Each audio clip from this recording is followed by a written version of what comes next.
Hello, everyone, and welcome back to Director Watch, an AwardsWatch podcast that attempts to get inside the mind of cinema's greatest auteurs, explore what drives them, and maybe we go on a few unrelated tangents along the way. I'm Ryan McQuade, the executive editor here at AwardsWatch. Joining me, as always, is my co-host, Jay Ledbetter. And today we're going to ask the question, what is your favorite milkshake? And maybe talk a little bit about drainage. We're talking There Will Be Blood. I can't believe we've finally gotten here. Ryan, safe to call this the big one in the series? This might be the biggest film that we've ever talked about. It's possible in the short history of this pod. Not just this one. I might dare say... Including the last one? Our last show. I think this might be the most... In terms of how personal this is to us, this might be the intersect of a giant... I'm just going to put the cards out on the table. The great American masterpiece of the 21st century. Wow. Met with the most personal film to us as people that wanted to write in this business that we do. Does that make sense? Wow, those cards are all the way out on the table. The chips are in. But you've emptied your pockets. It's your a bank flush, account baby. is at zero right now. But it's a flush, and I just want a jackpot, so shut your mouth. So, because we're talking about There'll Be Blood. I'm sorry. Hey, listen. I do as I'm told. I'll shut my mouth. I'm done for the rest of the pod. I'm going to bury you underground if you keep this up. I will slash your throat. I know. I'll come to you in the middle of the night and slit your throat. Yeah, exactly. But no, I won't. Because we're off to we've got a weird energy so far. Well, so does the movie at times, doesn't it? But that's what makes it so goddamn great. And speaking of so goddamn great, we have to have a great guest to come on and talk about this wonderful movie with us. It is our colleague and friend here at AwardsWatch, Mr. Josh Parham. Josh, welcome to Director Watch.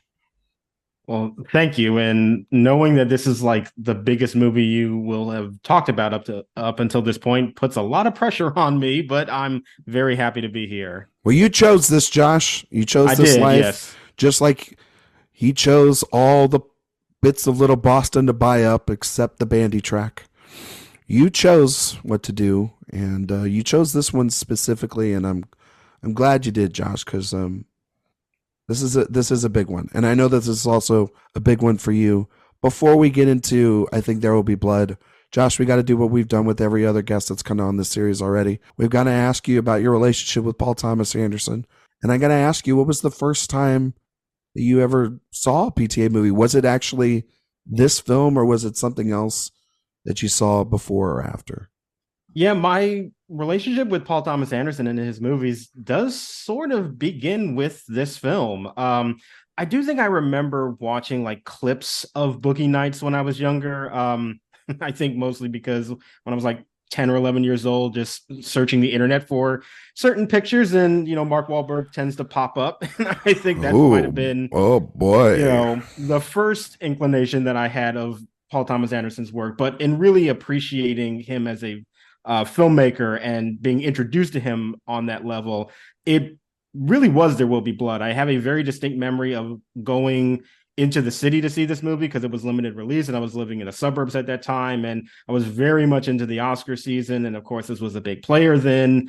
And I remember thinking, like, this movie is so strange, and I don't understand most of it because I was like 17 years old and I really couldn't, but I knew I was watching something like really special and something that was going to fundamentally change how I viewed movies. And at that point, I just dove into the rest of his filmography, and it's like, oh yeah, this is a genius right here. This is a masterful filmmaker, and I think that he is absolutely one of the greats. As you remember, Ryan, when we did our show on the best modern directors, it was almost unanimous that he was the pick. And the only reason why I didn't say that is because I had a rule for myself basically to not pick him. But I do think he is one of the greatest, if not the greatest, like, working director right now. Yeah, you penalty boxed him, but then you went along for the conversation, and we talked about him for like, I think 25 minutes. And then little did we know that we were going to be doing this series. J-Dog, I got to ask you, do you remember when you first saw There Will Be Blood? Yeah, the first time I saw There Will Be Blood. So I was given a laptop, I believe my sophomore, junior year of high school. And the only thing I did with that laptop was watch movies until 4:00 in the morning. And this was kind of legally or illegally. I'm going to plead the fifth on that one. No, you damn well. You were 14 years old, right? If you confirm or deny that you had LimeWire on that computer. What Dr. Oppenheimer, did you not download videos illegally or not? Look, I did not have a job, okay? And in many ways, what is art but currency in and of itself? So that's not really a good enough answer, doctor.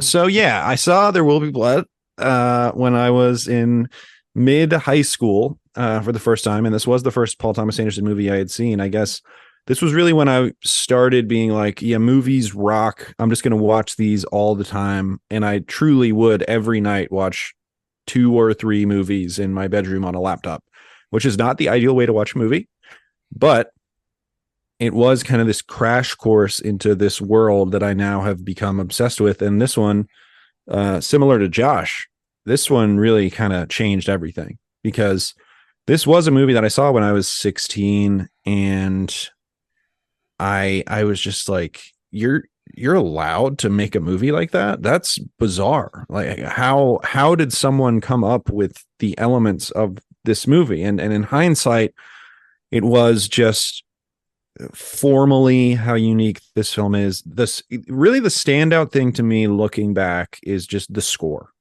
The Johnny Greenwood score of this movie is something I had never really heard before, and it adds such a sense of dread and at times true terror, while at other times getting kind of lighter, ironically. It's just such a genius piece of composition in and of itself. And then beyond that, the visuals from a technical perspective, this thing is just crazy. I remember watching this and being like, I haven't seen Lawrence of Arabia, but I'm guessing this is what Lawrence of Arabia is like. Everybody uses the word epic. And I was like, this is the American epic. And rewatching it, it's very odd. For a long time, I did call this my favorite movie of all time. And I had not seen it in probably 5 years for some reason. I don't know why. I just hadn't rewatched it. You're talking about like right now? Yeah, until this rewatch. I had not seen it in like 5 years. And I think part of that was just like, yeah, it's my favorite. Like, I don't have to watch it again. It's just like the best movie. And it although it had slowly started to deteriorate a little bit, to where I was like, yes, it's an extraordinarily important movie to me, but it's not the best movie. And I will say on this watch, I love it. It's a masterpiece, 10 out of 10. It's not that complicated a movie. It's actually very straightforward and thematically not terribly complex, which is not necessarily a strength or a weakness. But when I think about other Paul Thomas Anderson films, I am kind of like, the intellectual vigor of some of his other movies I find a little more interesting than this one. But from a technical standpoint, from a formal standpoint, from a scale standpoint, this is kind of, I understand why this has become kind of his definitive movie. Absolute masterpiece.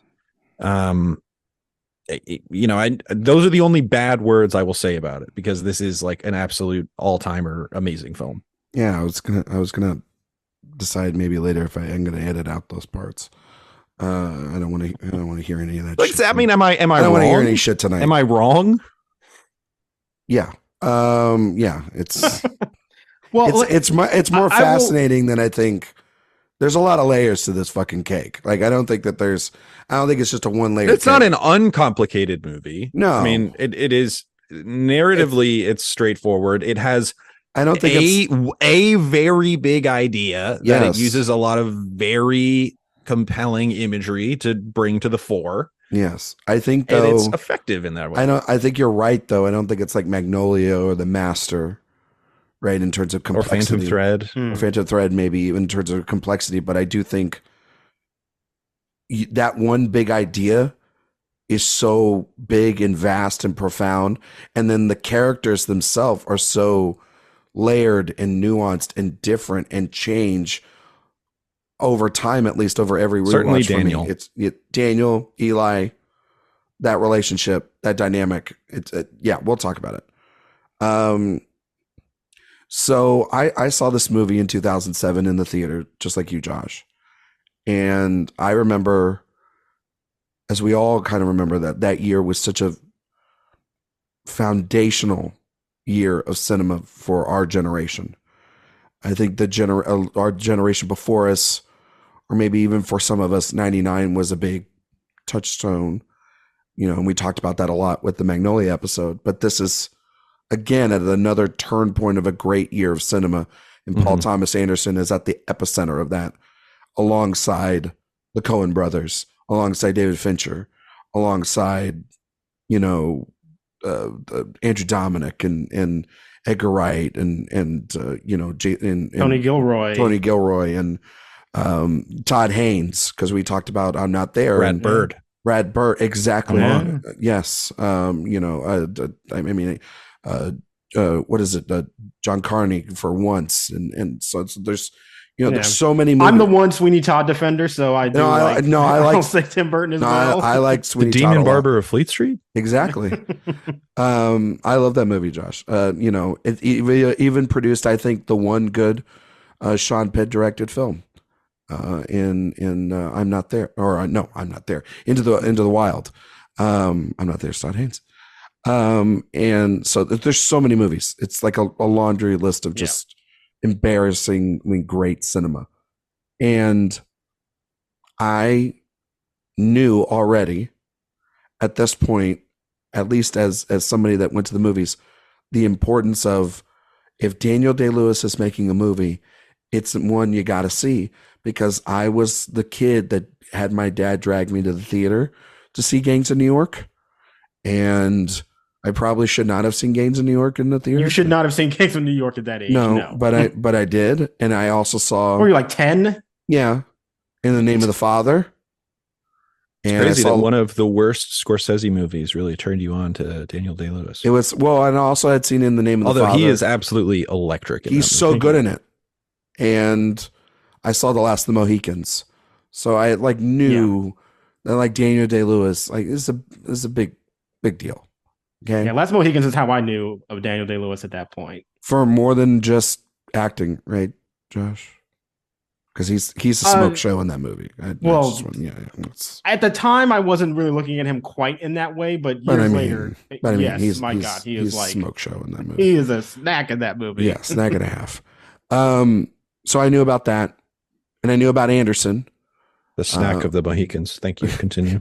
I knew about Anderson because I'd seen Magnolia, and I'd seen Boogie and Punch Drunk, so I knew about this, but I still wasn't like, oh, it's like, I hadn't been in that mindset yet of like, this is my most anticipated movie or something like that. But then everyone started talking about it. And Entertainment Weekly, which was, I think, for at least movie people, such a big award season, but also fall movie Bible that they would put out every year. And this was like the movie, I think, of like December or November, where they were like, you got to see this fucking thing. And so my mom pulled me out of school early. We saw it at like 3:30 in the afternoon, and she pulled me out at like 2:30, which just never happened, which was great. And we went and saw it, and I saw it with her. And I think right as Jay, you mentioned it, right from that score, as it sort of just, oh yeah, the opening note is just like, what the hell are you doing here? What the fuck am I doing? Did the speakers break? Am I exactly. And this was his first score, right? Greenwood. Yes, this is his first in general, right? Like not just his first with PTA, but his first. Yeah, first in general. It's like his first one he did. And what a first score it is. And yeah, I mean, just by the end of it, I was fully taken. I've got to say this movie to me is so important. It's also so fucking hilarious. This movie makes me laugh in the most like just inappropriate, unequivocally just like laughing at lines of dialogue, delivery, reactions of characters, the audacity of Daniel. I mean, it's nuts. Let's dig into that, because I know that is kind of its reputation. I don't laugh out loud. How do you not? Very often. Oh, an instance. Tell me a hilarious. I'll tell you the funniest thing to me was when Henry says he's his brother from another mother. That made me laugh very hard. I think it's just, for me, it's just the way Daniel Day-Lewis delivers a line like, why don't I own that? Well, you don't own that. And then it's just like, well, why don't I own that? Don't be thick with me, Al. Yeah, don't be thick in front of me, Al. Yeah, my it's favorite line. It's like that, or that was one goddamn hell of a show, and there's when Bandy is telling him he's got to go to get baptized, and he's like, I'll give you $3,000. I'll give you $5,000. I mean, there's the moment where he just basically like fucks over Eli for the blessing and puts his sister up there, and Paul Dano's reaction shot of his face, and everyone's leaving and his congregation's behind him, and he's just like, you gotta be fucking kidding me. This guy didn't listen to a fucking word I just said.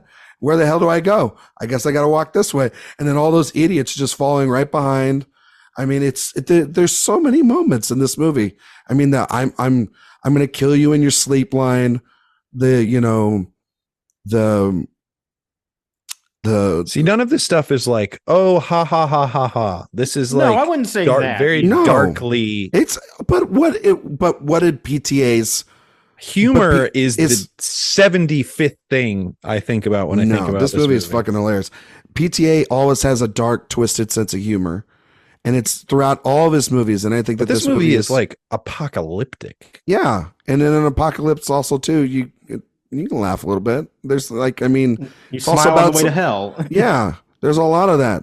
There are funny parts to it for sure, and there are some interviews that I've seen where Paul Thomas Anderson says, the funniest thing in the world to me is somebody being very, very serious. And the most serious man in the world is Daniel Day-Lewis. So they're kind of a perfect match in that regard. So I do understand the last 20 minutes, Jay, how intense he is. I mean, the milkshake monologue is very, very funny. Yes. Well, not even that. It's the setup also too of getting Eli to think that the bandy track and the drainage, and think that the bandy track is still valuable, and getting him to profess all that. And he goes, that area's all been drilled.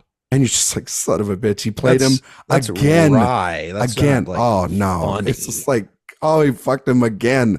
And because he's been toying with them this whole time, this whole movie, every time Eli, it's almost like the coyote and the roadrunner almost at times. Like there's just, every time Eli thinks that he's going to get ahead of Daniel, he's going to get ahead of him, he's going to have the upper hand, Daniel just comes back because he's just meaner and better at this all the time. And then that's so interesting, because the thing that I like so much about this movie is because I feel like I'm in a straitjacket that is slowly tightening. Yes. And what is not, if you're in a straitjacket, what does that lead to? That madness also leads to laughter, I think. No, and a lot of people feel that way. It's just not the impression I get when I watch this movie. It's just, you wouldn't call it a comedy for sure. No, like it's not that kind of. But I laugh a lot. It's I think Phantom Thread is hilarious. Yes, yeah. I think that. Yes, but I also think that that's relatable in a lot of ways for me. Phantom Thread and that comedy, it's different and for me, and as opposed to this, that's much more overtly comedic. Yes, this movie is a lot like its counterpart of The Year in No Country for Old Men, where I laugh a lot at those very serious moments, just because also too maybe it's just the Southwest culture. I laugh more at that around movie there. Than this movie. Yeah, there's that movie with its Texas sort of. I mean, obviously the Coens also the Coen brothers are just they're just better inherently comedic. Yeah. But there's also like just the nonchalant or the seriousness of sugar in that movie mixed with like the Texas sort of way of life. And like, I mean, the gas station scene, everyone's always, oh, that's so tense. I'm like, Oh, that's hilarious. This old It's also guy's funny. yeah, that old guy is just like, no, we'll be closed at that time. What are you talking about? You know what I mean? Like, we ain't gonna be coming back here in the middle of the night. It's just like a over the head Texas way of talking. Well, I got to know what we're playing for. You're standing to lose everything. Call it. You know what I mean? But let's get into the brass tacks of it. Josh, what about There Will Be Blood makes it an all-time great movie? Is it just, it's not just the humor, it's everything else, right? I mean, it's the whole package with this movie. I do understand Jay's kind of complaint about how it doesn't seem like there might be much going on in terms of like a thematic point of view with this movie. And I do kind of see that in terms of this film basically has one thing to say, which is that capitalism and religion are the most evil things that have ever been created. Yeah, and they're kind of the same. Yeah, and it drives that point home very, very hard. Now, it's the point, and yeah, it's a very valid point. And I think what the movie does is that even though that lays on the surface, there is still stuff underneath that in terms of its filmmaking, in terms of its overall storytelling, that I think does pull those layers back a bit. And you can get more deeper into what these characters are going through. And that's what I find really fascinating about the movie. I think that this is a very rewarding film that every time I watch it, I find something new about it, whether it's an acting choice or something that, like how Anderson has chosen to move the camera in a certain way that really informs the narrative at that point. I think it's just such a richly textured film. And even if its ideas are just as bombastic as its central performance, I think it's still really captivating in terms of what it is trying to say, and doing so with its filmmaking and performances just gets me even more invested in it. I think that it really is just a masterpiece in diving into all of those subjects. Yeah. I mean, I think you're right, Josh. The idea of, I mean, obviously religion, capitalism, butting heads. But then if you just strip back the main ideas, you're just talking about people in greed and power. It's a movie extremely about power dynamics. It's also about, is there fundamentally for this little town, which is really the what you don't see a lot is this little town that in the false promises, right, of politicians and of oil men, of religious symbols. Like the church gets bigger, the well gets done, but how does the town ultimately end up? Does it get the bread? Does it get the school? Does it get all the promises that Daniel makes in his sort of political speech at the beginning? No, that doesn't happen. He ends up in the mansion. He ends up getting all the promises that he wants. And Eli, of course, gets to go off at the end. But what I always find fascinating about this is like, okay, who are either one of these men good? And were they ever good? I'm going to go with no on that one. I think that for me, on this rewatch, for a short amount of time, there's only one redeeming factor of Daniel throughout this entire movie. Him as a dad. Him as a father. Yeah. There's nothing redeeming about Eli Sunday. He's a giant piece of shit. And he deserves everything that he gets, including the bowling ball pin at the end. And I truly love Paul Dano in this movie. I think he is phenomenal. That was one of the biggest criticisms when it came out, is like Dano can't hang with DDL. And I think that's I think he hangs. I don't think you know what those people are fucking talking about. Like, well, I will understand it to this point, because, and this requires like kind of outside movie knowledge, because obviously, as people may be aware, Paul Dano wasn't originally supposed to play Eli Sunday, that he was just going to play Paul. Yeah. And they had another actor, and he was the one who actually couldn't hang with Daniel Day-Lewis. He was like so intimidated. He said, do we know who it was?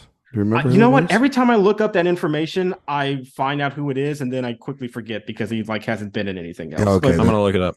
Okay, yeah, but I remember that Dano was not originally supposed to play Eli Sunday. Yeah, and then he had to double up.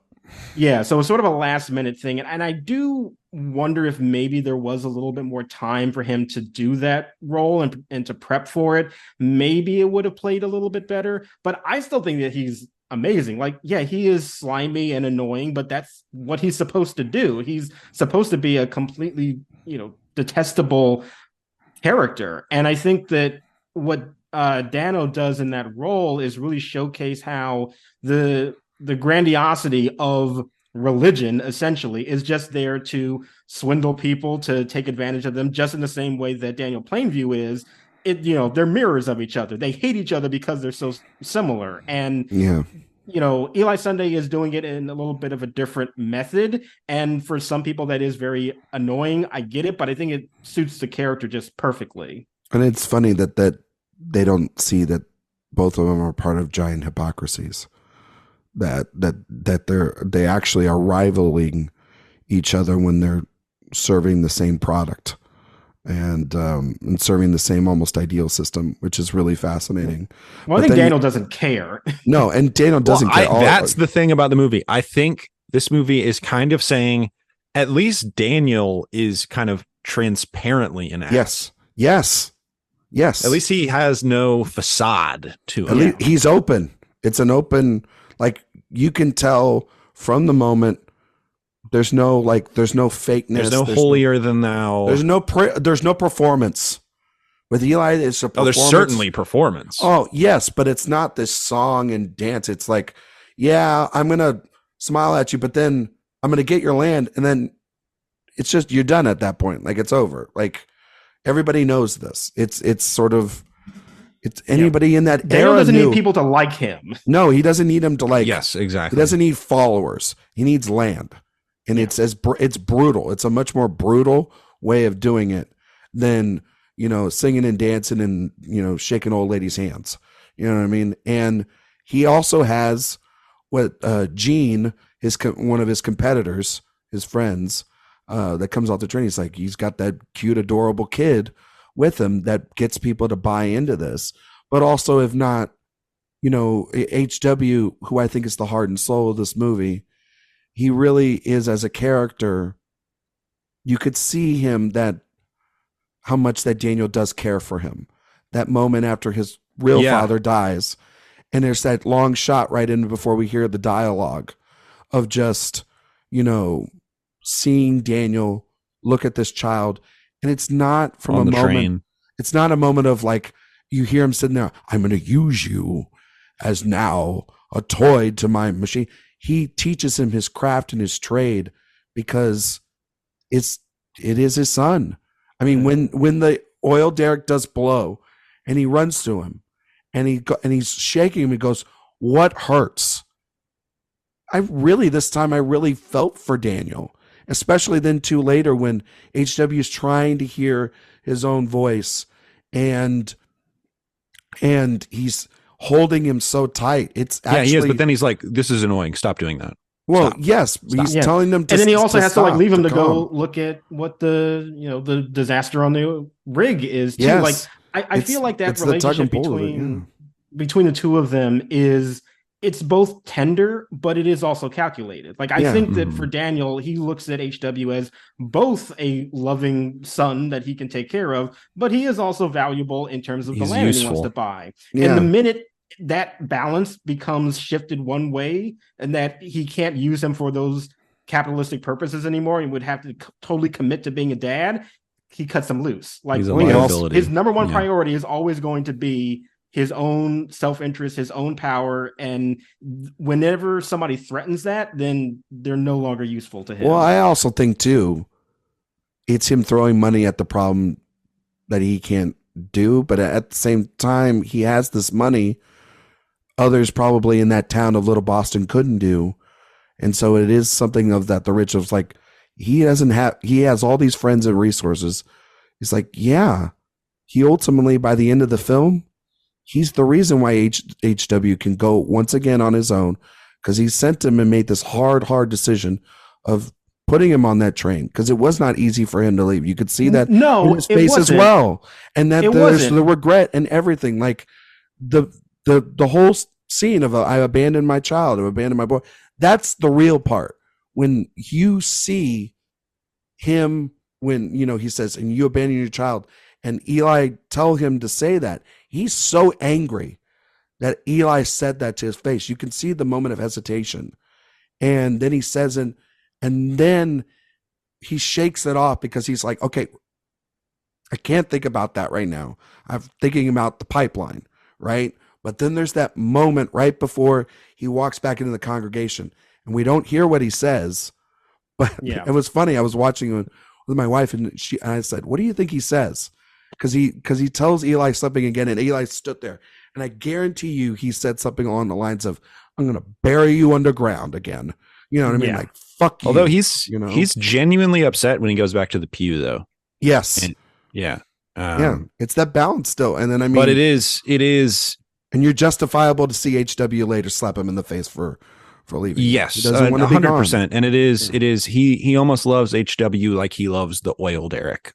Yeah. You know, he's like this tool that he uses, and maybe in his mind in the moment he convinces himself that it is this real human love that he has for him.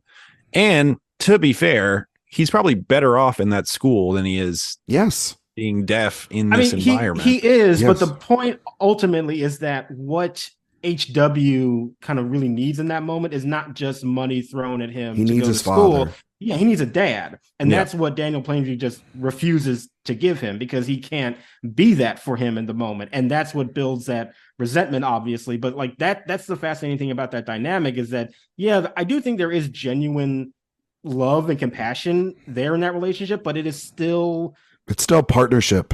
Like what he says, it's a partnership. Jay, I would it's still have transactional. But Jay, you bring it essentially at the same time, both of his lives crumble in the oil derrick there in Little Boston and HW's hearing. He can fix one of those easily. He can get the lumber and build two new derricks within 10 days time, but he can't fix that one. It's just something he could visit. He could have gone. Although getting to San Francisco is probably pretty hard.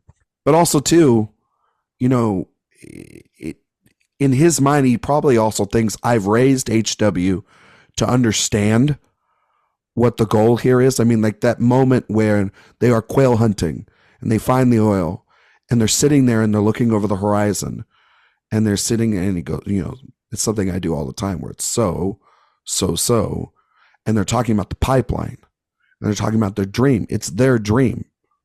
It's this father and son. There's nobody else there. Kieran Hines isn't there.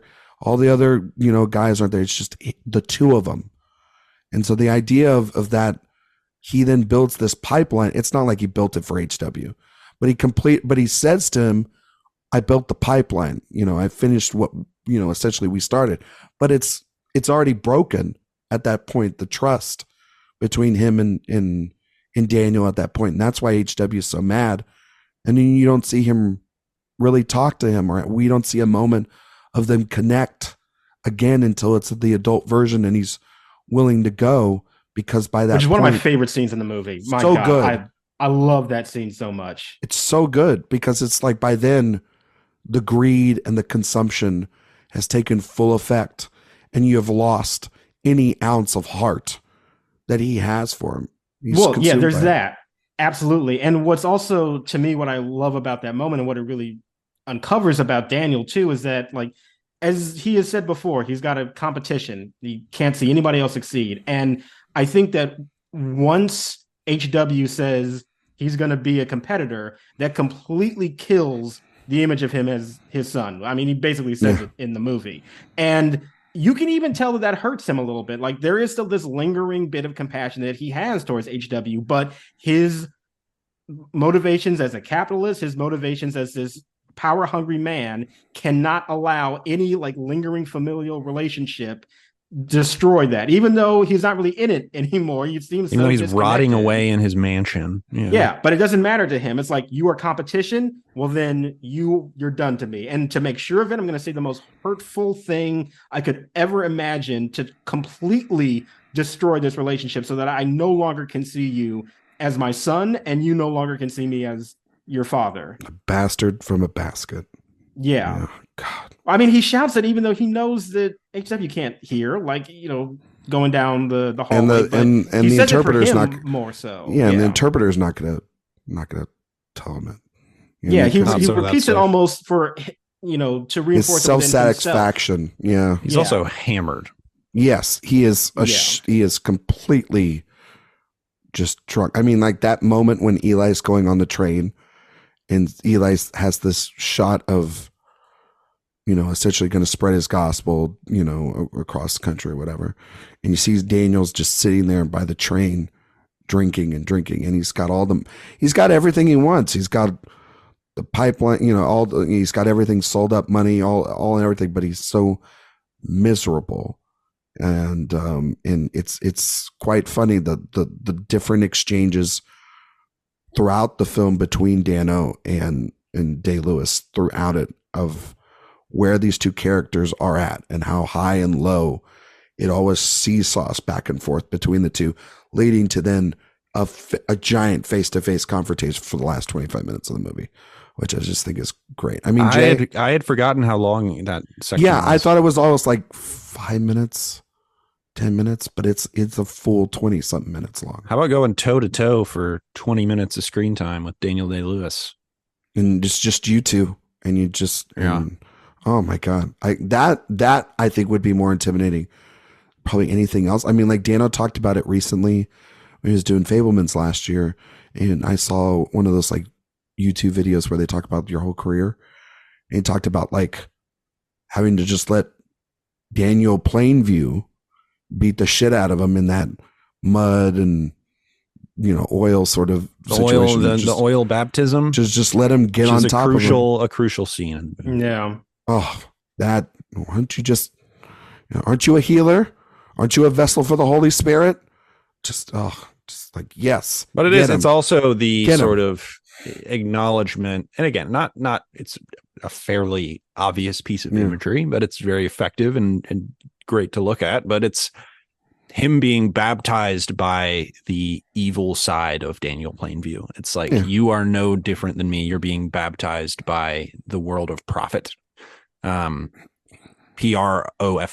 not Prophet. There you go. Which is, a beautiful little similarities there. But we got a Scrib National Speller over here. Look at that. Somebody turned in the book report. Yeah, somebody A in vocabulary today. All right. Absolutely. But no, I agree with you, Jay, but it's also too, again, I just sit there and I'm like, read the fucking room, Eli, you fucking asshole. Like, do you not know that like they just fucked up that rig and they're getting the money in or they're getting the oil in. Gotta take time, but also like this guy's kid just got extremely messed up over here, and all you give a shit about is your money. And so in that moment, because he has not given it to them. He's basically saying that's why this happened. He's using it as leverage. Yeah, I know, and so that's why I in that moment I'm like, you got every right to kick shit out of him. And just beat. You want the money? Here's your fucking. Well, money. It's also Paul Dano. Like 9 times out of 10, he's gonna get the shit kicked out of him. Yeah, it was like in whatever movie he's in. Exactly. But I always sit there in that moment. I'm like, God, read the room. It's probably not the right. That's time true. What's a movie where Paul Dano ended up being happy? Ooh. I guess. I mean, we've done Money this year. Maybe. I guess. I guess. Yeah. The Girl Next Door. Seems pretty happy in that one, right? You ever seen that one? No. He does just get kicked around in his movies. Yeah, it's his specialty. Yeah, that's why that's why my wife loves him. She loves him in this, and she loves him in Little Miss Sunshine and the Batman, and he was Mr. Fableman. Yeah, which he's got the ultimate sad face when like at the end when like he sees the photo of Rogan and Michelle Williams all happy. Yeah, that's brutal. Yeah. God, that shot's so good. Of the shadow. Oh, you the Michelle Williams shadow? Yeah, God, fucking just kill me. I love that movie so much. It's such a good movie. Just like this one. You know what we haven't talked about is, and we kind of briefly talked about it with the score, was the opening of this movie. The opening of this sort of no dialogue, silent opening, so unlike PTA, this master. Yeah, compare this to dialogue. Boogie Nights. Yeah, well, just compared to any of his other movies, really. I mean, it's dialogue free. This man is like walk and talk, throw all these characters in a room and spew out tons and tons of dialogue. Yeah. And there's just like the end of the beginning to this and the beginning to Boogie Nights are like two completely different filmmakers. He's in a hole in the ground. Yeah, he's just That's the track. so patient. Yeah, but I mean, it's so interesting to see the roots of Daniel just from that one, from being a one man almost crew to then being to building it and building it and building it and building it and how it's and it shows you his determination too, because like when he's injured, he's got to crawl all the way back. Like you see where he's got to go, and you, even though we don't see it all, you understand that he made that trek by himself all the way there. And even when he's there, he's literally watching people count his silver, make sure that they are paying him what he's owed. So like he is, and even when he is injured and not fully capable of doing everything on his own, he's still so demanding and so controlling of the situation. Yeah. And there's that Tarantino quote where he's talking about there will be blood, and he's kind of talking about the competition between him and PTA. And he's like, what's so crazy about that opening sequence of There Will Be Blood is you see him get out, and then next thing you see him in town, there's a whole movie in between him getting out of getting the silver and then getting to the town. And I think that's a really interesting observation. No, I totally agree. Also, I don't think Tarantino could ever make a moment of silence in his movies like that. I guess I don't, but he only has like little bits of it. But yeah, like a whole sequence like that, never. But I think also too, I just think of that moment where he gets hutched over in the night, and he's by the fire, and he's and Daniel's sort of shivering, and it's such an iconic shot right up from the gun of what y'all are saying. This man is on a mission to get out of this spot, from being in these cold nights where you are digging and hoping and praying for just enough to get you to the next. But there's no such thing as good enough. No, there's not. Well, there's capitalism for you. Great flaw. Yeah, it's exactly. It's never enough. Like there's never a moment to be grateful. But then, of course, like back to that, shot of him with a little baby HW going right into that sales speech that he does with that town, and having HW right by his side is so iconic. That pan in, fade in, sort of, fade out, fade in shot, which focuses on HW first. Yes, it does. I was just going to say that, Josh. It's so interesting, right? To put that again in the perspective of HW. And then when we flash out of that era of time, what's the first face that we flash into to when we flash forward? It's that. Well, how about this? His wife and then HW again. How about this thing that I just came up with right here? So there's a lot of Kubrickian elements to this film. In the opening scene, we see his great tool in the same way that we see at the beginning of 2001 is a pickaxe. Then immediately when we see him operating in his ultimate mode, what do we zoom in on first? We cut to his ultimate tool, HW. How about that? Jesus. I'm not kidding. That's might be part of Jay. Bravo. I mean, this is the thing that I love about this movie, is that I really feel like every time you watch it, you can find something new that it's telling you about its story. I love it. Yeah. No, I mean, it is from a technical perspective, from a formal perspective, from a visual perspective, it really is just like almost unparalleled in the last 15, 20 years. I mean, it's crazy. There's to dig into just visually with this movie. I mean, Robert Elswit's cinematography is just, godlike. It's such a shame this had to come out the same year as Assassination of Jesse James by the coward Robert Ford, because those are like two absolutely incredible looking movies, and it's hard for me to pick between which one is great or which one is better, because I love them both. And I think that the imagery shown in There Will Be Blood is just miraculous. Like there are certain shots in here that will linger with me forever, just in terms of how beautifully composed they are. Yeah, and then No Country as well.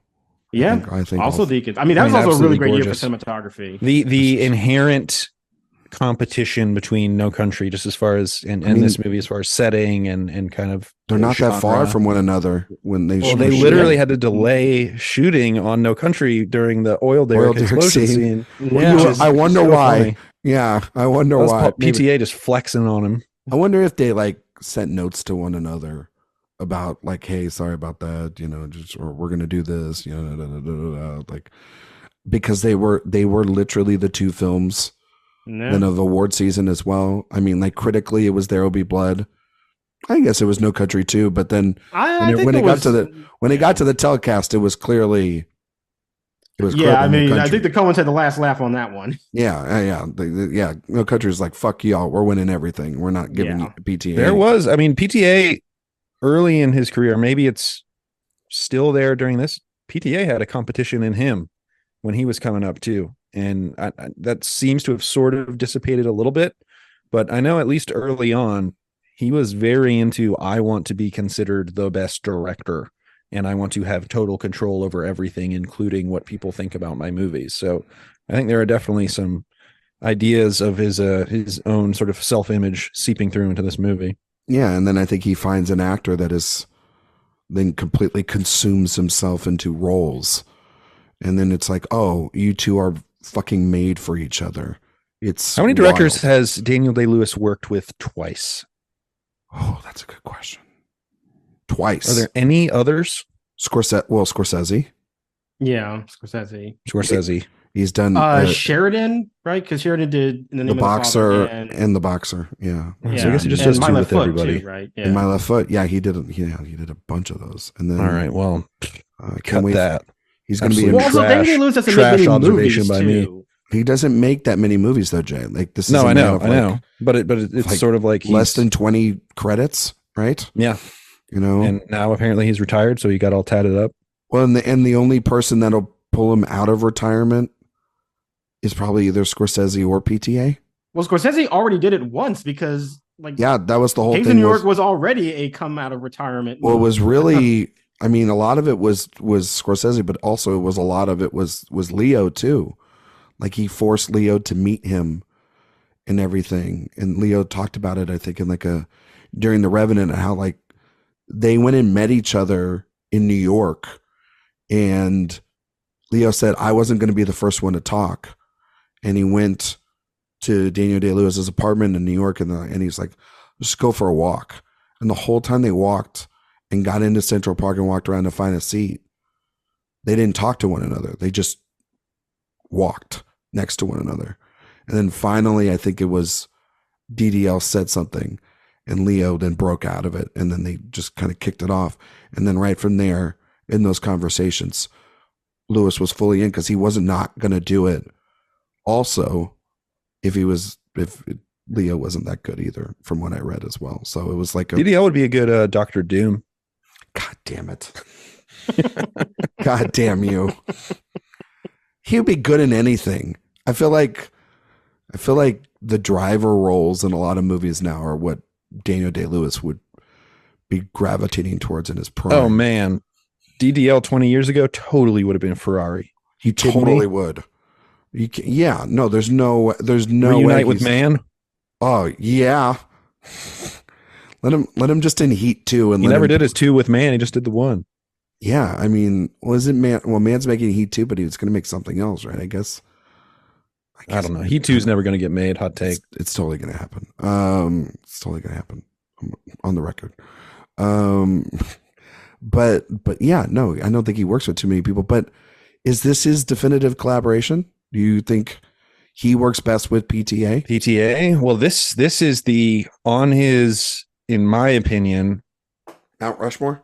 When Daniel Day-Lewis dies in 2070 or whatever.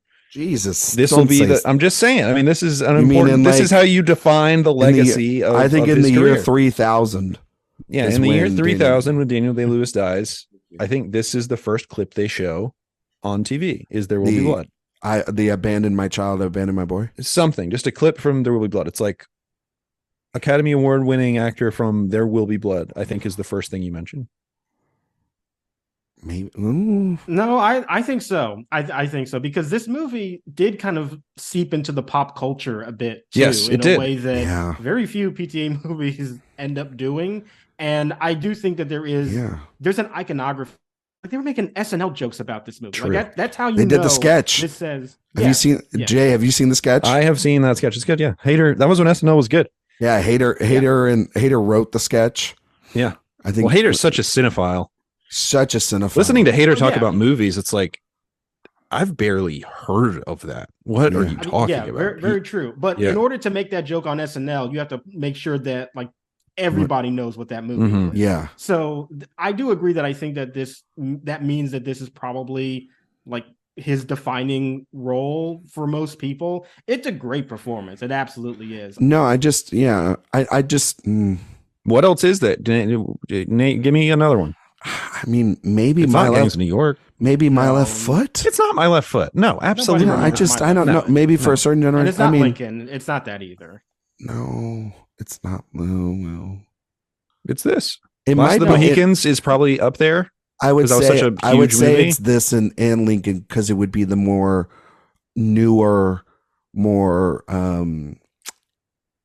Yeah, but I also feel recent. Like, but you know Lincoln, what I mean? that's like, that's Abraham Lincoln. Like, I understand that, but also this is a man. This is a fully fledged new character that has his own. I know, Josh. Distinct visual iconography to him. This character is not Daniel Day-Lewis as Abraham Lincoln. This is Daniel Day-Lewis. Yeah, exactly. No, that's fair. It's not even Daniel Plainview. It's just like this is what Daniel Day-Lewis as an actor is. Yes, I mean maybe just because I know people suck. I think you're overthinking it, my man. I know people suck, and I know morning shows suck, or like headlines suck. So they'll just go. What about the morning show? Does that suck? Oh yes. We're not getting into any of that. I heard they did a January 6th episode. Yeah, we're not talking about that. I don't want to talk about any of that. Do you think Daniel Day-Lewis would play in the morning show? Oh, definitely the Juliana Margulies character now that she doesn't have a job. But yeah, other than that, I don't know. You probably are right. It's the quintessential performance of his career. I mean,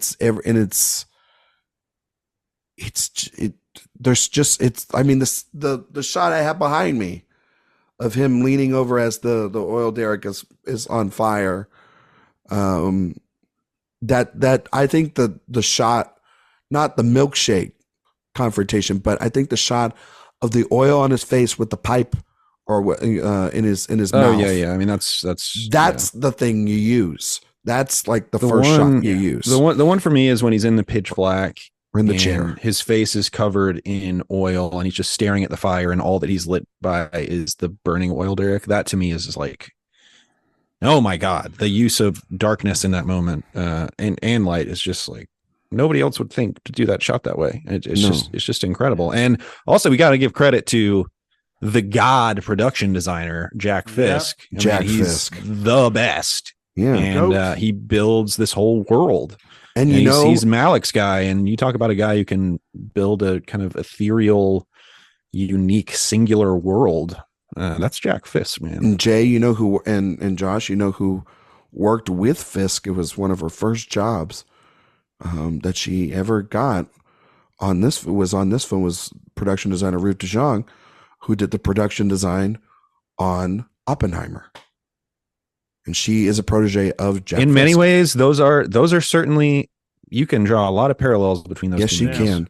I think of the moment when Oppenheimer and Josh Hartnett and his brother are on horseback in the middle of the night, and they are riding to Los Alamos in the first hour of the film.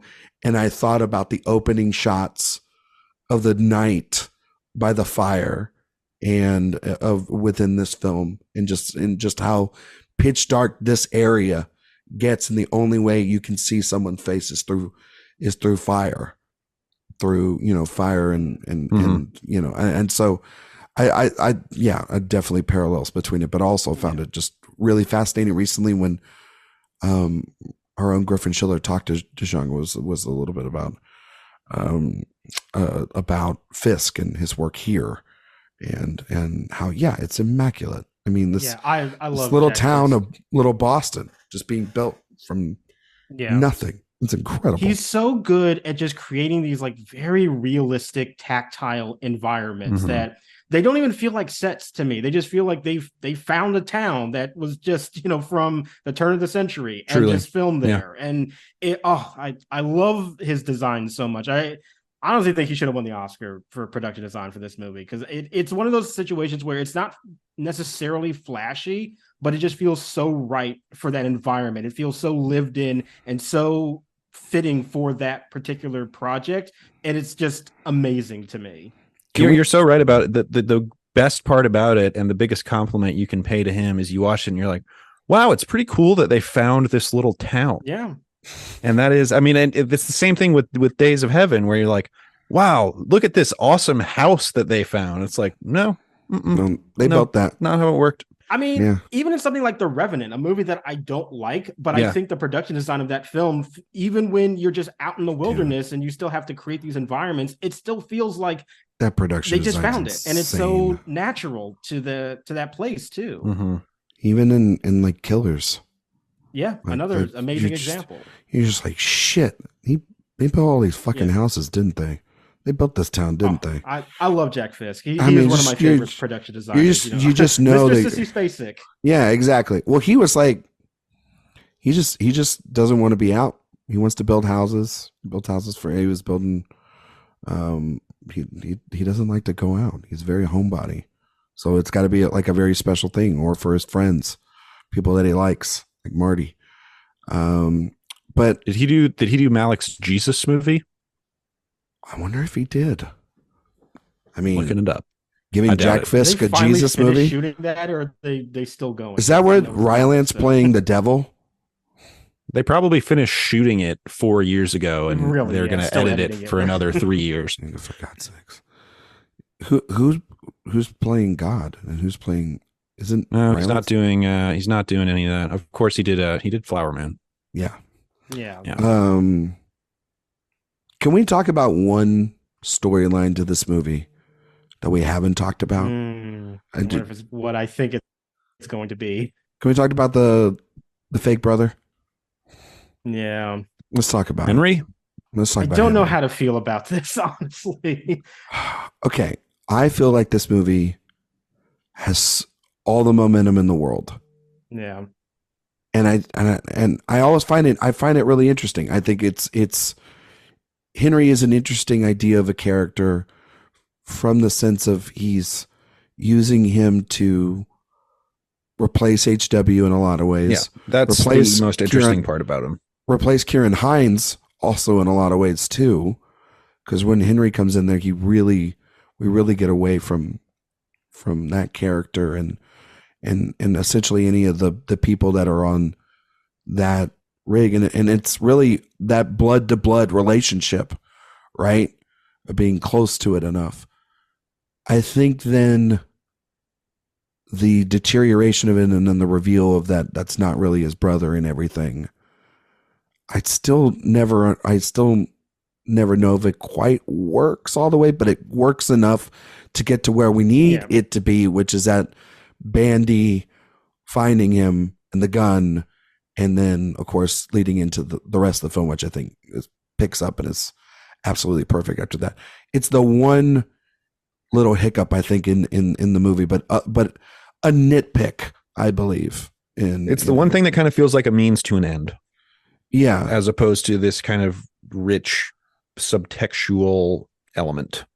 Yeah. It feels like there's the theme first and then character second in that section of the movie. And I do agree that the momentum definitely stalls a little bit at that point. And, I understand why it is there. It is there, as we said, to emphasize more of that theme of distrust, I think, within Daniel. I think that when he finds out the lie, there's a part of me that almost wonders, like, he needs to kill him just because he's seen his business practices. Like, we just need to get rid of this other element now because he's not family. He might potentially, he sat on my meetings with other businessmen. I can't have this anymore. I need to get rid of this element.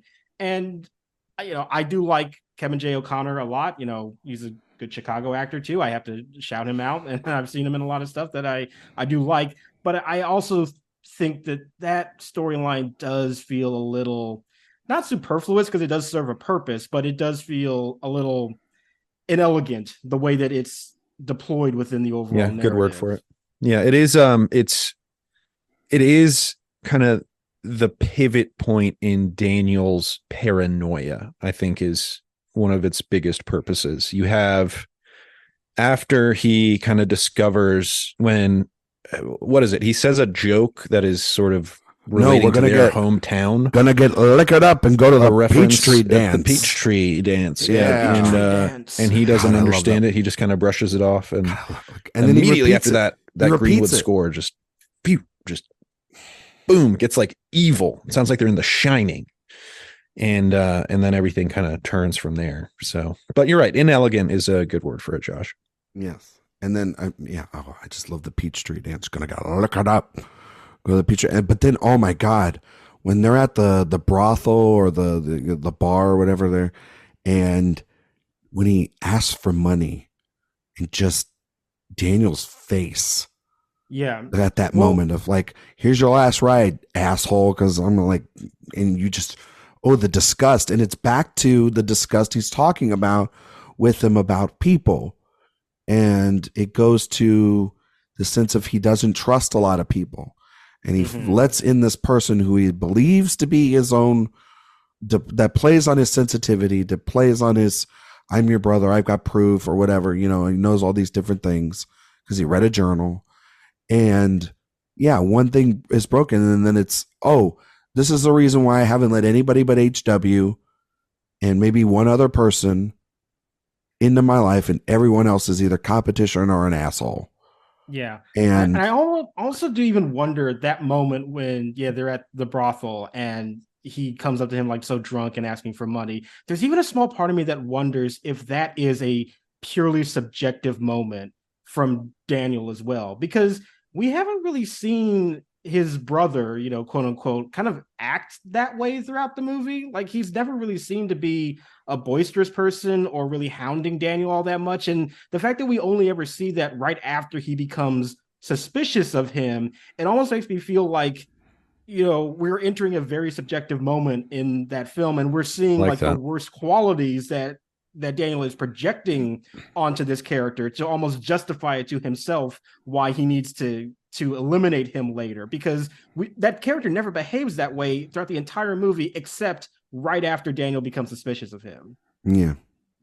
No, for sure. I like that. And the other thing, what is Paul Thomas Anderson's maybe favorite thing to tackle in a movie is found family. And really at the end of the day, what is the difference between HW and Henry? They're not blood related, but he's very resentful of Henry, I guess, because he has the faculty to understand that he's exploiting Daniel, whereas HW has this purity to him where he doesn't know the difference.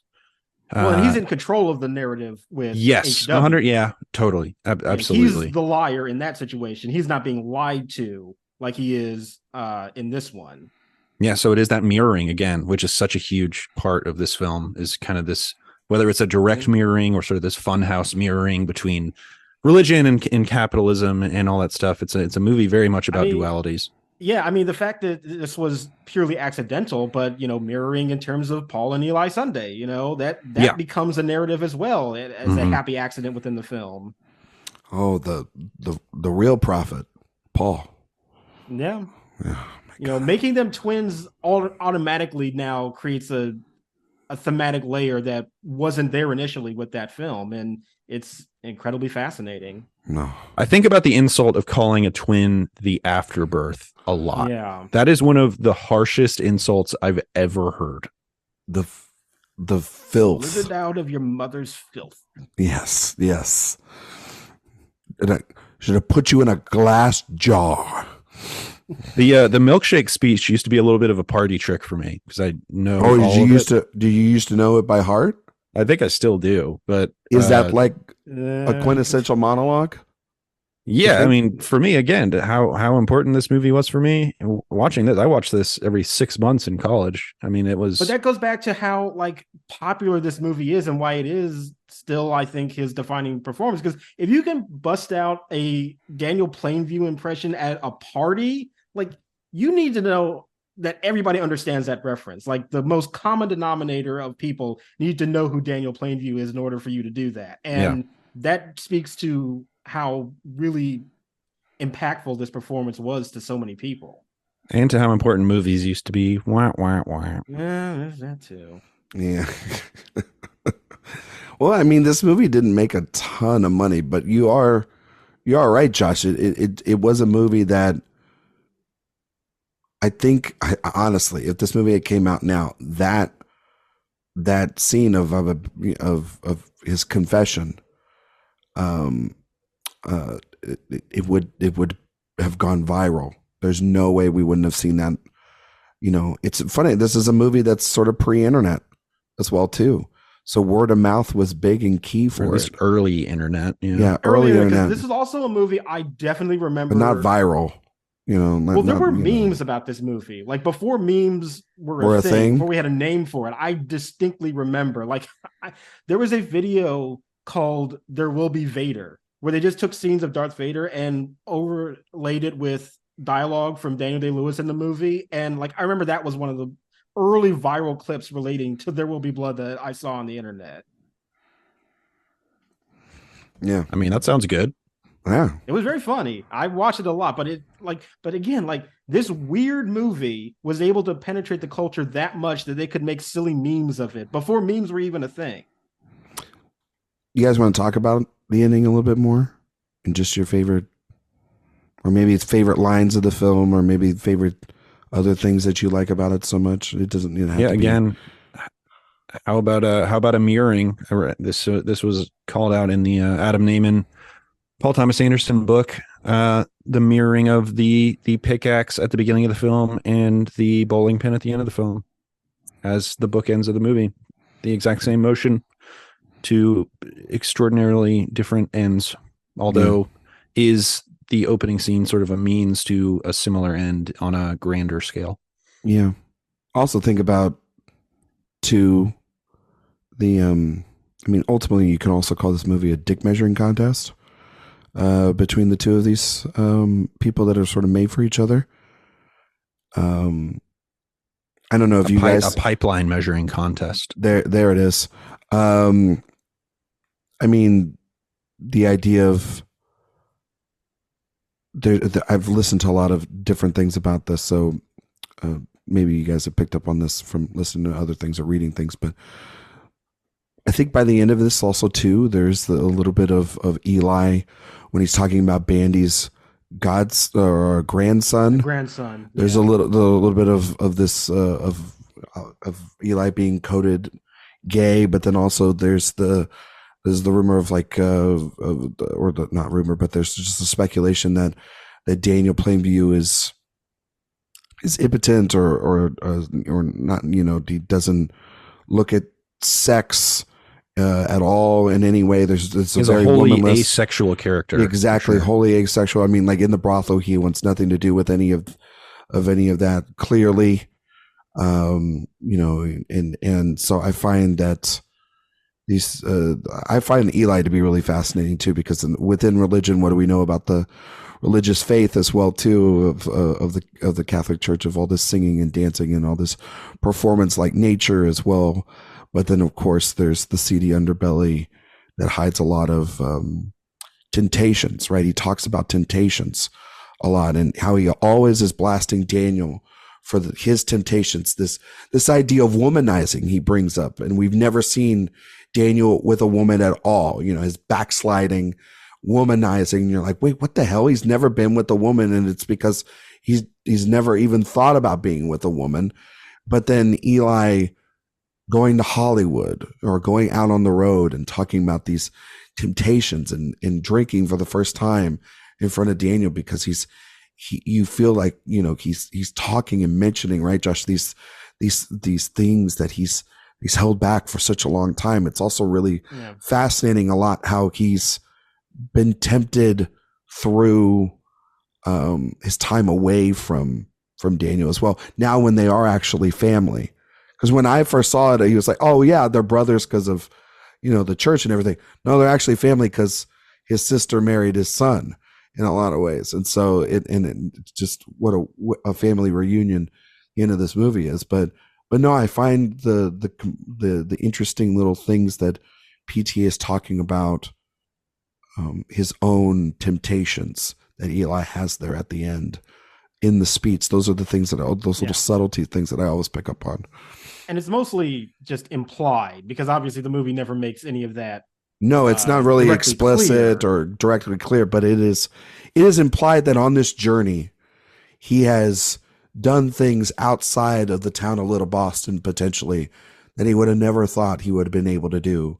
And he says, "What the devil grabbed a hold of me in ways I never imagined." I think exactly. Yeah. When he talks about the first thing about William Bandy's grandson is that, you know, it's not that he's talented. The first thing he says is he's a very attractive man. He's very good looking. He's very good looking. You know what I mean? Yeah. You're like, what does that have to do with it? Like, he's going to be an actor. I mean, I guess that you can justify it and say, well, that's one thing that you need, but it's also like, you know, the way he says it. I will just say there's a pause. You know what I mean? There's like a pause in the way he says it. He's like, he's very good looking.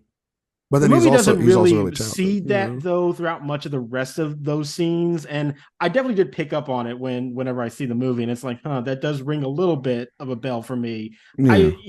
It's not really hinted at that much throughout the rest of the movie, though. I think it's through subtlety. There's like footnote, the quietness, or I think also too just the way that Dano sort of. There's again just like I think it's not really keeping when you really are kind of looking for it. I guess. It's the way he kind of holds his arms when the sort of wide shots and you see him, or the way he sort of carries himself. I mean, he's a character who has a lot of like deep-seated anger that he has to feel like he has to hold back, which is why one of my favorite scenes, and maybe actually my favorite scene of Dano in this film, is when he's talking to his father. Yeah. The dinner sequence, like, and he's got all the mud caked on him, and he's just going through all of the disappointment, and then he has that moment of just rage that bursts out of him. And I love the quiet build up to that, because that's always going to be the method of acting that I tend to prefer anyway, is like I like the more quiet, reserved bits. And I just love how he is a snake waiting to strike, and he's building it up until you get this release, which, like, watching it again, it's like, man, that old dude really went on the ground, and Daniel's actually on top of him. I kind of feel bad for that other actor, but it was really effective in that moment. And I think that underscores so much about that character, where he is quiet and reserved, but it's a tactic. It's a way to invite people into his circle, and so that he can further manipulate them, but he is still fully capable of being a violent person as well. It's just he meets his match at the end of the day. Yeah, that's another Dano special. Quiet. Yeah, taking a vow of silence in Little Miss Sunshine, and then screaming about being colorblind. And they were like, "Would you like to do that for basically the rest of your career?" It's a steady paycheck. It's a steady paycheck. It's really good. It also might lead you, may or may not, to an Oscar nom one day, but you'll never get it. You're so close. Like, Paul Dano's like the epitome of what is that Geico commercial or whatever, where it's like the old man with the fishing rod. Ooh, you got to be quicker than that. It always feels very like where he's like dangling an Oscar nom. That scene with Paul Dano and Kieran Hines, I was thinking, like, man, I never would have guessed watching this in 2007 that Kieran Hines would be getting an Oscar nomination before Paul Dano would be. Fucking bullshit. Is this the best Dano? He is really good in Fabelmans, though. I was gonna say he's great in Fabelmans. He makes me bawl in my eyes on Fabelmans. I do really like him in the Batman, but I think that's such an over the top performance, and almost it's like the best version. You didn't like him? No. I feel like it's a Kevin Spacey and Seven ripoff for most of the time. I get you. He goes really over the top, and I don't like that. So I get you. That you can say that about the whole movie, but yes, but very true. I think it's all. I do like it a lot too. I think it's like a better version of something like the Prisoner performance. Does that make sense? Like it's just a better, well-written character of that style. But Cowboys and Aliens. I kind of want to cheat and say Where the Wild Things Are might be my favorite performance. I think mine is Love and Mercy. I think I go Love and Mercy. Yeah, that's very good. Oh, too. Love and Mercy is really good. Damn, it's probably Love and Mercy. It's probably Love and Mercy. But this is right. But I love that voice performance. The three are There Will Be Blood, Love and Mercy, and the Fabelmans for me. Those are the three. Yeah. But Love and Mercy. Yeah, Love and Mercy. I remember watching that in the theater and just being like, that was a very nice surprise. Such a surprise. I was floored by how well he was doing, and how much he made me give a shit about Pet Sounds. Like, I was like, and it's like a good album, but I'm like, I don't care about the creation of that. But he's just so committed. You know, the album that many people consider to be one of the most important albums of all time? Pet Sounds. Finally made you care about it? Yeah. Well, yes, but also I was just like, you know, I wasn't a big Beach Boys. I'll say this, nice aside here. I went to Bonnaroo in, I believe, 2011. Here we go. And the Beach Boys were there. And, you know, the Beach Boys are, I mean, they're old. They're old. Brian Wilson is essentially permanently sedated at this point. Did you wear a Hawaiian shirt? No, because I had 7 other concerts that day. Well, you know? Then you just failed. I think I was in my Radiohead shirt that day because Radiohead was headlining that night. Wait, so you saw the Beach Boys and then Radiohead? Later that day, I believe. Yeah, I think that was the same day. Great programming. No, yeah, I'm seriously, what a diverse day. Anyway, continue. And you know, I went into the Beach Boys show just thinking, you know, whatever. I don't like the Beach Boys. Like, what am I, 65 years old? And then the Beach Boys start playing, and you realize I know 12 Beach Boys songs basically by heart. And you're like, these guys make bangers. And then, and then they play God Only Knows, and you're like, oh man, this is an all timer. Holy cow. And then they got beach balls going in the stands and stuff. Very fun concert. I was very pleasantly surprised by the Beach Boys concert. So shout out Beach Boys. Shout out Beach Boys. Indeed. Would have never thought on the There Will Be Blood episode. So you were shouting out the Beach Boys. Josh, you have anybody you want to shout out? Any bands? Well, you know, I did already mention this scene, but I do at least want to give the actor a proper shout out, and that's Russell Harvard, who does play the adult HW. He's really good. That scene, and it's so quiet. Like, it's so gentle the way that every line delivery is presented, but I am like incredibly riveted during that sequence because you kind of don't know what's going to happen in this moment, and you're just on the edge of your seat, and it's all, you know, character. It's all character and dialogue. And I think that the way that Harvard especially is just able to deliver that gravitas, which is this mixture of like sadness and nervousness, and then full-on resentment towards the end of that when he discovers the truth about this situation. I think that he just does it brilliantly. Like, it's only in one scene, but it's one of the most impactful scenes in the entire movie. And I mean, it really like wraps up everything thematically right at the end for this really effective emotional punch. And I just really think Harvard is amazing in a single scene, and yet it's like maybe one of, if not the best scene in the movie for me. Is he hearing impaired, actually? Do we know? He is. Yes, he was born deaf. Yeah. It's a hell of a performance. I gotta tell you, the thing about this movie, every time I watch it, it's got some of the best names, character names. PTA is good at making names, man. Fucking good names.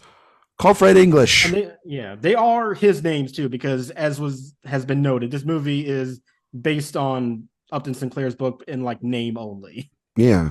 Oil. Yeah.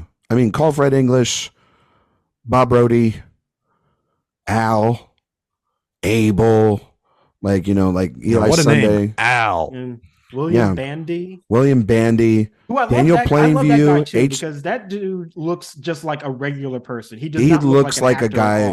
He looks like a guy that plays a banjo. Henry Fondele. He looks like somebody from like 1902. That's what he looks like. God, but that is the case with every PTA movie, though. Yeah. I mean, Frank T.J. Mackey, Dirk Diggler. I know. It's just Johnny Gator. There's nobody else that I think that makes original character names like actually cool. Like, they're cool names. I mean, Reynolds Woodcock is probably his magnum opus, but yeah, that's and that's like stretching it. You know what I mean? You can't go much further than that. But no, the character names throughout this movie are just, I think, what brings it such an authenticity to it, and it feels like names of the time. That's the other thing, is that when he makes character names, they really feel of that era, that specific time as well. And the other thing is, it helps you keep track of the characters better. Yes, exactly. you know exactly who he's talking about. Not that there's that many important characters in this movie to keep track of, but no, but there's enough in the memorable scenes as well. These small little bypassing characters that, like, yes, Jay, I know, like, any character could be named Al, but like in this movie specifically, that guy being named Al early on in the film, he meets him. I'm with you. I was giving you a hard time. I was busting your chops. I know you were, but like specifically the way Lewis and the way it's written, it's so perfect, and it's just placed properly right there. And it's like, it's just little things like that. It's the little things. It's the details in this, is because it's not. I know PTA is details and very specific guy, but that's what makes these movies so great, as I think, going on. And then, I mean, Jay, there's a movie we haven't even mentioned, the biggest influence probably on this film, and that's Robert Altman's McCabe and Miss Miller, a movie that you and I absolutely love. But definitely one of them. I think the movie, but when we talked about Giant that years is a ago, big influence on this movie too. You can Which tell. one? Giant. Yes, Giant as well. Yeah. I think Treasure of the Sierra Madre. Yeah. Well, I mean, yeah, that's basically Daniel Day-Lewis is doing John Huston. Yeah, he is doing John Huston. This film, yeah. Or Bogey too, maybe. But just the greed, the consumption by the end, I think is really what is there. But character wise, but I think the voice in particular, I think, was very much. Yes, I think he stole a lot of both elements. Doing a little Chinatown. Yeah. But no, I remember us a couple of years ago, like Jay and I, we talked about on our old show, we talked about McCabe and Miss Miller, and that scene at the end of that movie, the was it the church that goes on fire at the end of that, which is really interesting then, because, like, of course, then in this movie it's an oil rig versus a church, Daniel's church. There you go, exactly. And so it kind of looks like a church steeple, the oil rig. It really does, like the way it is, and it's fascinating. There's the scene on this rewatch that I always forget about, but it's another thing that I kind of chuckled at, just an amusement of PTA putting it in. It's as the oil rig's being put up on the renovations for the church are going up, and then of course Daniel gets his binocular out and starts kind of scoping it out and seeing what it looks like, and as sort of, again, this giant dick measuring contest between capitalism and religion in the middle of this town. I sort of love stuff like that, and it's definitely at the forefront in McCabe, a movie that I think is an absolute masterpiece. I think that they work in companion, but I think that the way they go about saying sort of the similar things about capitalism are in a very, very different way, if that makes sense. Oh, the process is a lot different, and it is, as we're here, and I just hear us saying, capitalism and religion aren't that different. And I'm like, okay, so this is why I loved this movie when I was 16. Okay, got it. This is not exactly a novel concept that he's digging into here, or a particularly deep one. Again, no, but it's just told so fucking good. Yes, exactly. I agree with you, Josh.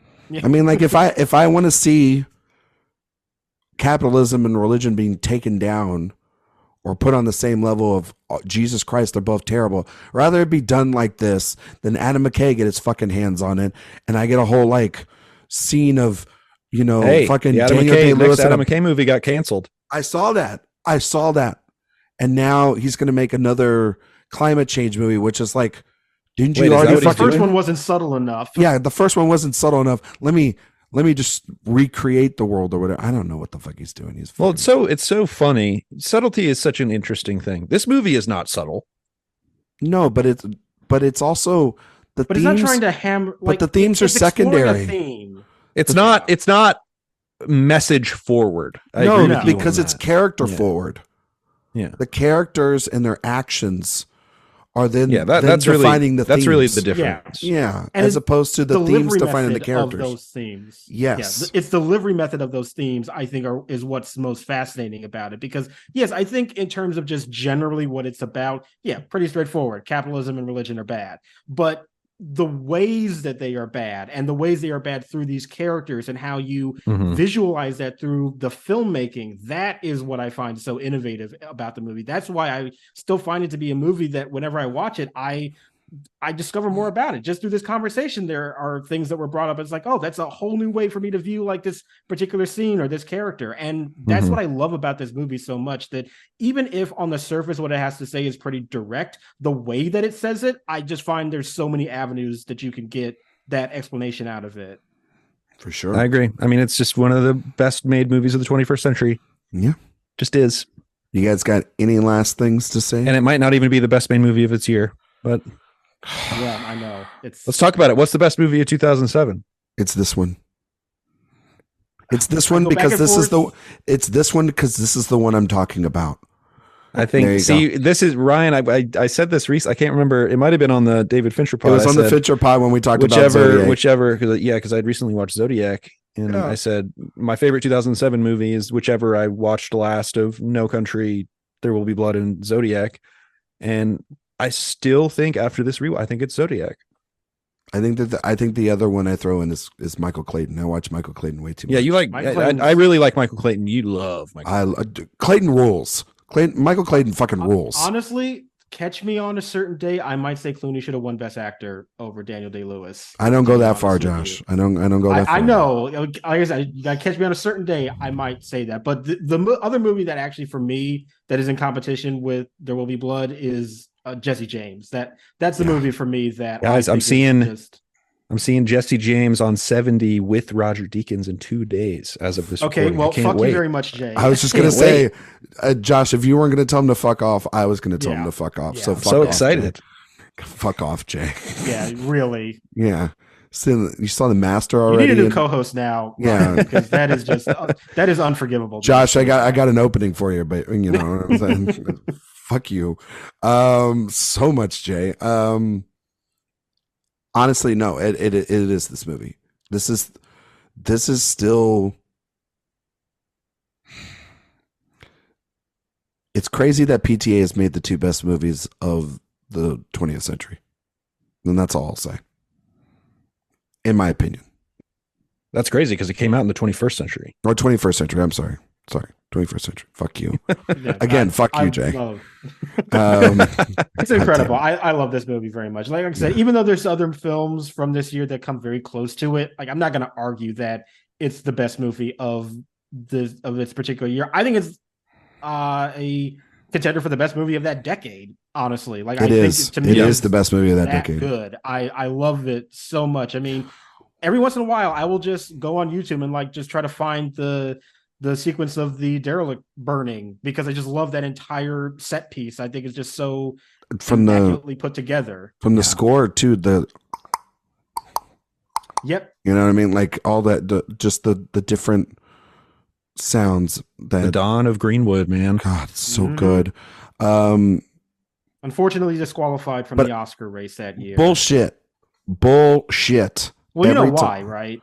Isn't it because some of the music was pre-used or the classical music is what did it. Yeah. Kiss my ass. You know what I mean? I think it would be eligible now. I believe it would be really close. It's really close. They've lessened I think it's like 65% of. Well, I think it's not just a percentage. It's also just like your impression of the music, and because like that classical bit ends the movie too. Like it's a really significant part of it. I think for some people, I think today they probably would maybe allow it in, but I can understand them saying the classical music feels too much like it's part of the normal score, and therefore you can't judge it properly. I don't know. I think the classical stuff is so different than the beginning or the different the other stuff. The score itself is so weird. You don't know. It's like, oh, the movie's just doing classical music. Maybe Johnny Greenwood just decided to do classical music I wouldn't blame him. Like he's very experimental. That's why I qualified the score. Yeah, and also I'm not nearly well versed enough to tell.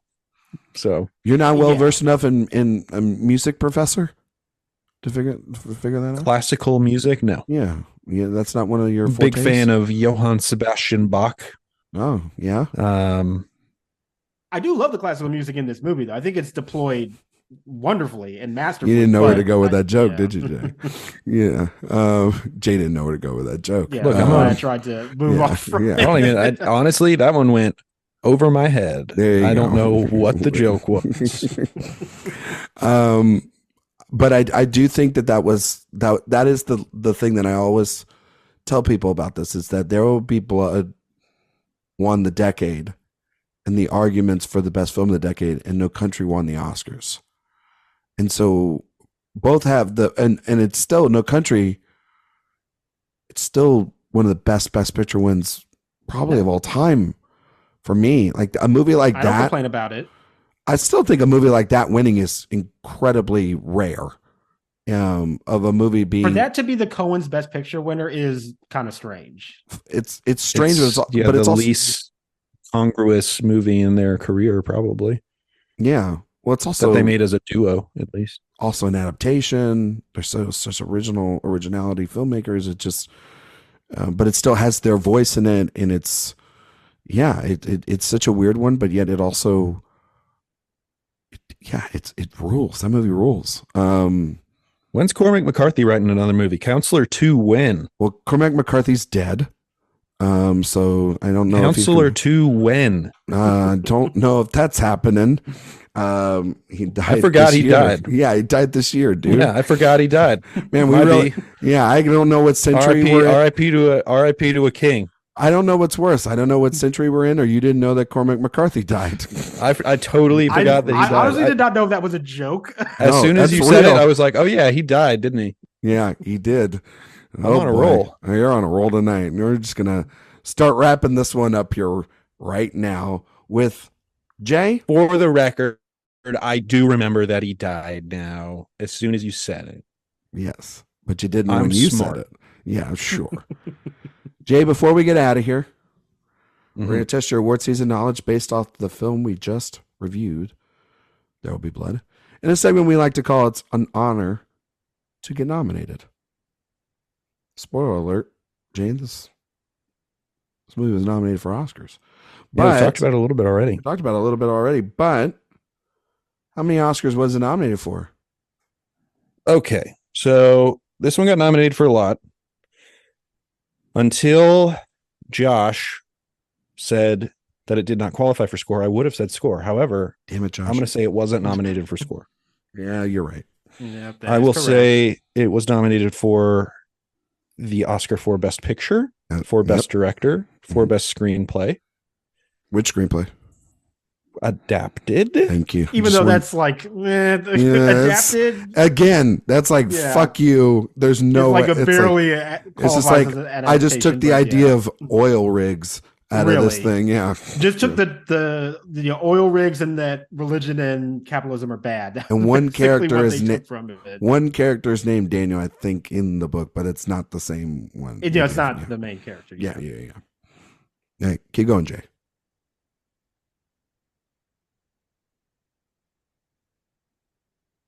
Okay, so in addition to those, what a long pause. We're gonna go production design. Mm-hmm. Yeah. We're gonna go costumes. That's incorrect. No. Not nominated for costumes. No. Which is weird. Mark Bridges, but no. Shirley editing. Yep. I don't know if I'm supposed to be doing this along with you, Ryan. It's just force of habit. I think you can help out. That's totally fine, Josh. You're because I know what the answer. Usually the guests that aren't awards versed, help in, but otherwise you're totally welcome to help the other way. I never get a help. Yes. Mm-hmm. Yeah. How many has he got? And I think was that 6? 6? You've got 6 so far. Man, okay. So that implies that there's more.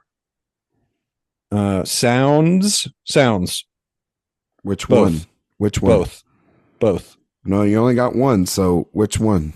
Sound editing. Correct. Yes. Mm-hmm. You're missing one big one. I'm missing one big one. Right, Josh? From my recollection? One very, very big one. Yeah, there's one very big one you never said unless very big one. Unless your audio screwed up. I don't believe. I don't think he did. No, I don't think he said it. Very big one. Yeah. Unless we missed it, but I don't think so. I don't think you missed it. Did I say director? Yeah. You said director. Very big one. What Yeah. am I Extremely big forgetting? one. I mean, like the biggest one what of would you this. imagine is a big? Oh, did I not category say this movie picture? was- No, you said picture. you said picture. Well, that's the biggest one. No, but that ain't the big Oh, actor. one. Yeah. Actor. Yeah. Ding dong.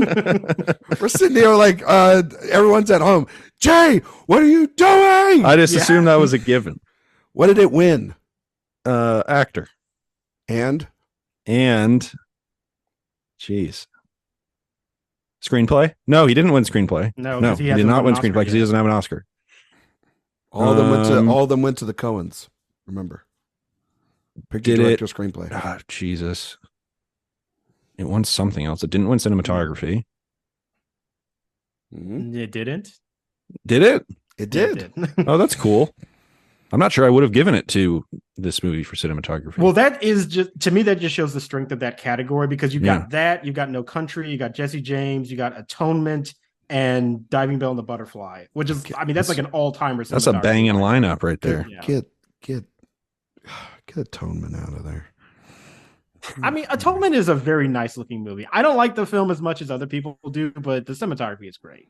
Just a Are those the only ones it won? Yeah. Yeah. Won 2 Oscars. would you put How many did No Country win? it won 4? Picture, director, supporting actor, adapted Jay, screenplay. would you like to guess the film that won the second most at 3? And it's one film. You'll never guess this. It is I know what this is. Yeah. yeah. Oh man. It is He's never going to get this. it's an action sequel. An action sequel from 2007. Yes. I think you love this movie. Do you mean that seriously or No, sarcastically? I'm genuinely serious. I think you're pretty high on this trilogy. Trilogy. Maybe not the 2 films that I mean, come that's a afterwards. hint. Oh, That's a big hint Pirates. right there. Pirates. No, Pirates. It's not No? Pirates. Mm-mm. It's another trilogy that. Yeah, that was the year of the third movie trilogies. came out. Remember, Yeah. Josh? That was like Mhm. that was So that. it is a third movie. That is Is a a big third hint. movie. Hmm. I'll give you a hint. It's got a little bit of an identity crisis. I still don't know what that is. Yeah, the main character. Born Yeah, Born Ultimatum. Ultimatum. Yeah. What did that win? So that film won. I believe it won best. Editing and the 2 sounds. Did that win editing? Yeah, that's No, it didn't win the. Yeah, it did win the 2 sounds. Yeah, Yeah, it won editing and 2 sounds. That's what it won. Yeah, that was the crazy win. Is that it won editing that winning editing is a real sign of the times. over Diving Bell and the Butterfly, Into the Wild, No Country for Old Men, and There Will Be Blood. Yeah. I'm kind of shocked No Country didn't win editing. To be fair, I'm not, because it's Born Ultimatum's that would have editing been my is- pick. What, Born Ultimatum? No, I would have picked No Country to win editing, but But I guess like, it's not as edited. Born Exactly. Ultimatum is a very edited movie. it's very flashy editing, which Yeah. editing that I don't really care for in that movie. It gets a little too chaotic for me, for my taste. But that's the reason it won, because it was a big action movie. I think that editing rules. That movie rules. I love that fucking movie. Did Zodiac get nominated for 0 Oscars? Zodiac was nominated for a 0. Yep, not a single one. That was released in like was like February, March. February. I think it was like time. March. I think I remember seeing that in the Yeah, screen. it was like dumped and forgotten. And I think it was, what studio was that? Was that New Line? No, that was I think that uh, was Paramount. Was it Paramount? Okay. But I they think so, had, because I think I remember something where like they used the old logo, but obviously the companies that owned it are different. Like it's not Gulf and Western. It was now Viacom. I think I remember hearing something about that. Man, but you're like- just like really flooding back all the memories Man, from this is getting 2007 that I retained. nerdy. Yes. yeah, but no, it was like Paramount Vantage, wasn't it? Like No, Paramount Vantage was There Will Be Blood, and I think No no, Country, maybe it was right? just There Will Be Blood. But I think Zodiac was Paramount proper. Yeah, I'm pretty- they were. It was both. It was both. No Country and Right, because No There Will Country Be was Blood. both Paramount Vantage and Miramax. yes, exactly. Trying to Yeah, just. all right. Yeah, you really brought out the film nerd in me this episode. I love that. Listen, That was I love good. it. Our pod peaked. yeah, it was just regular Paramount Pictures. You're right, Josh, and then Zodiac, and then Warner Brothers Pictures International. So Yeah, they must have done the but they released it. foreign distribution. We were both right, Josh. It was released limited, premiered at least in New York on February 28th, 2007, and then released on May 2nd, 2007, everywhere else. All right, yeah.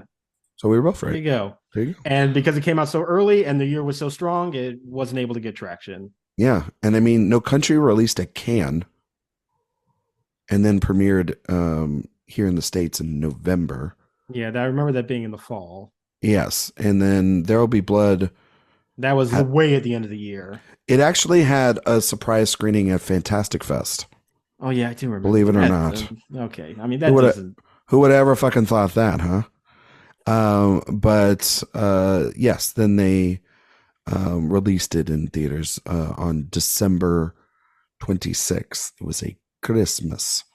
Yeah, because that might have been one of those where I didn't technically see it until like January of 08. Yeah, like the next week or something like that. Well, I understand Christmas. Yeah, the Feel Bad Christmas movie of the year. The Feel Bad. Okay, all right. I see. It was the dragon tattoo of its time. I understand why they released it though, or did that premiere in Austin because of obviously shooting it in Marfa, Texas, and I would assume that had being very close something to do with it. Yeah, yeah. That's fair. Jay, it didn't go to any other festivals, right? No, it just went there for one screening. That's it. Yeah, that sounds like it was a treat for that crowd. And yeah, when that festival was still like smaller than what it was now, you're just like, holy shit, we get to see PTA's new movie. It's kind of wild. Jay, would you nominate this for anything else outside of the 8 that it got?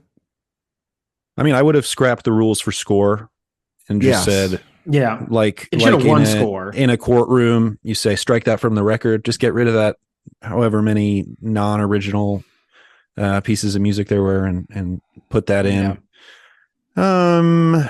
Costumes. I think you're right. I would have costumes for sure. I would have taken out Elizabeth the Golden Age easily and just thrown that in there. No, you would have taken out the winner. Yeah, fuck it. How many times do we need to give an Oscar to a corset? For crying out loud. I mean, I'm not disagreeing with you. I'm just saying, I'm just noting. Sorry, Josh, I wasn't the winner of the category. I wasn't trying to yell at you. I was just trying to yell at the system. No, I don't. I don't give a shit about that movie. Like the only thing I care about Elizabeth the Golden Age is her one moment that we all know. The Kate Blanchett reaction to the Oscar clip. Well, there's that, and also in the movie, the hurricane. I too can command the wind, sir. I have a hurricane in me that will strip Spain bare if you dare to try me. Like that's the only thing that we know about that movie. Yes, the only and then that's the clip that they use in every award show because that's the only clip they had. And then Kate Blanchett's reaction when they showed it at the Oscars was like horrified at this overacting. Yeah, like why am I nominated with these 4 other actresses? Yeah, she was overjoyed that she didn't win the Oscar for that because she knew it was bad. And she knew it was bad. Give me supporting actor. Who's nominated? Well, the winner was Javier Bardem. Great for No Country for Old Men. Casey Affleck for the assassination of Jesse James. Great performance. By the coward Robert Ford. You got to get the whole thing out there. Otherwise, what the hell are you talking about? Philip Seymour Hoffman, Charlie Wilson's War, Hal Holbrook for Into the Wild, and then my man Tom Wilkinson with the Baguettes for Michael Clayton. Pretty good lineup. I think I might kick out. Oh man, you're gonna kick out PSH. I think that might be the performance. That's such a good performance. I don't think so. Honestly, I think I keep Dano out. I got to be honest. Well, you know what I would do is that I would kick out Affleck because I would bump him to lead. Yeah. That is not a supporting performance. No, that is a co-lead. He's got a titular role. Would you put Pitt in supporting because he's not a lead? No, I just wouldn't nominate Pitt. I like Brad Pitt a lot in that movie, but I think that Casey Affleck is by far delivering the better performance. You know who's actually the underrated performance of Jesse James is Sam Rockwell. He's extraordinary. Oh well, Sam Rockwell is my supporting actor winner. In general, he's extraordinary in that movie. Fucking love Sam Rockwell. Can't wait to see it in a couple days. Oh, with the Deeks, hanging out with Raj on 70mm. Oh, Roger and me. Hey, Jay, you dropped this. Fuck you. All right, just wanted to mention that again. I can't kick out Hal Holbrook. That performance is. I do like that performance. So I just good. never think about that movie, unfortunately, though. I do. It's a good movie. There's been a long time since I've seen that movie. Yeah. But it's been yeah, you're right. It has been a while. Maybe I will kick out Hal Holbrook. That's who I'll kick out. But Hal Holbrook has never been nominated for an Oscar. I'm giving right? Holbrook Outside of that, a tip of the cap, and I'm keeping him in. You know what? I'll kick out Hoffman. Jesus, I can't talk tonight. I'll kick out Hoffman because he's better in Doubt the next year, in my opinion. So I'll say this: you're disrespecting the dead, and I don't appreciate that. Well, you know what? I would have disrespected Hal Holbrook if I kicked him out. I remembered that PSH is dead. No shit. You think? It's like we haven't talked about that already on this series. You psychopath. I gotta say though, I mean Bardem is an all-time winner. Yeah. Wilkinson is such a close second. It's very close given day. Do you think Bardem gets nominated for Little Mermaid this year? I was gonna say, I mean, he's one of those guys. He gets nominated for everything, right? I mean, Ricardo's, yeah. I think so. Actor nomination. I mean, Golden Globe for Trident, right? King Trident. Yeah, I mean, he's so good in it. I mean, wait, have you actually seen it? I have. It's an abomination. Actually, you know what? Honestly, it's not one of the worst of those. However, that Scuttlebutt song. Oh god. That is a felony. What happened there? Literally remember seeing that movie in theaters, and when the song was over with, somebody in like my regular audience, just not a critic screen or anything, my regular audience, when the song was over, they said, "Thank God." Jay, do you think they use that to like torture our enemies during wartime? Yeah, it was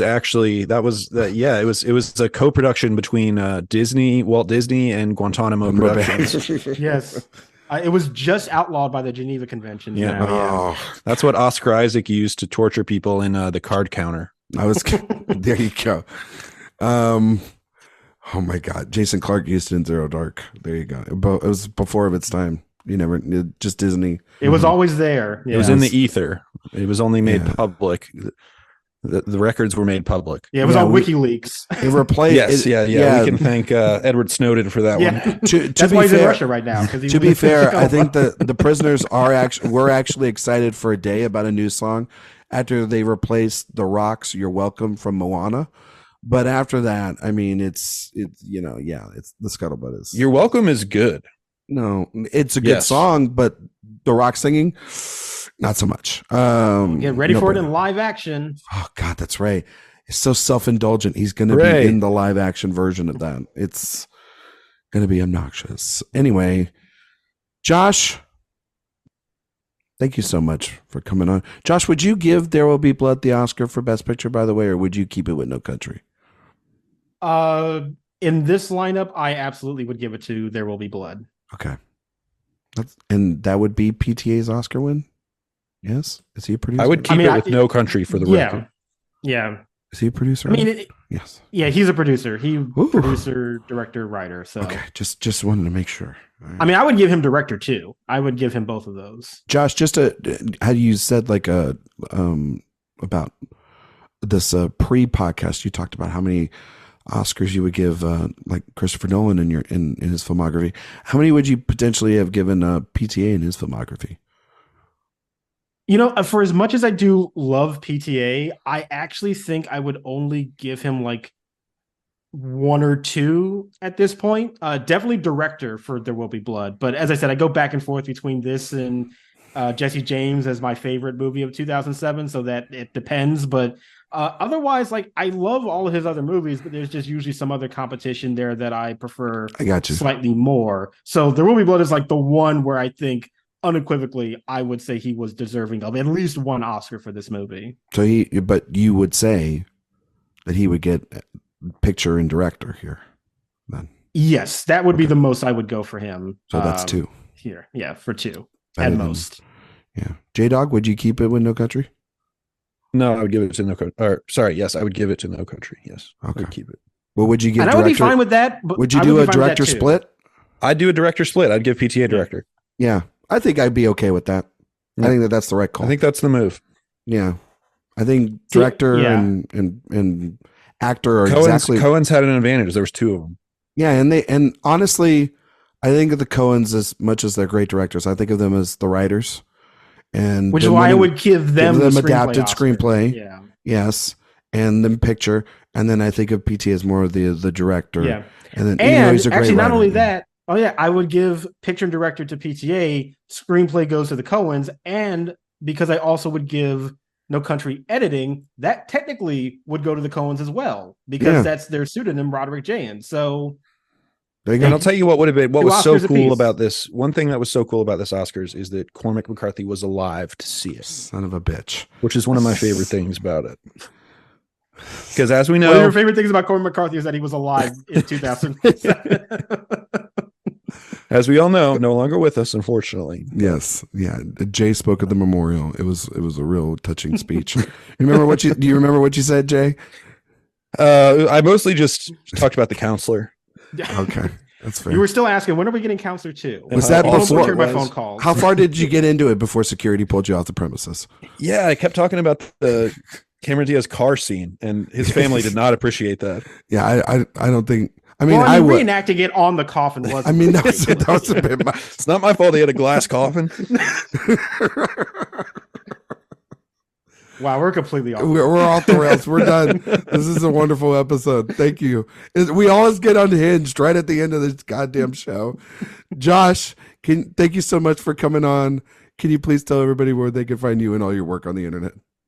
Yeah, you can find me on Twitter and Letterboxd at JR Parham, and you can find all my work over on Next Best Picture and AwardsWatch.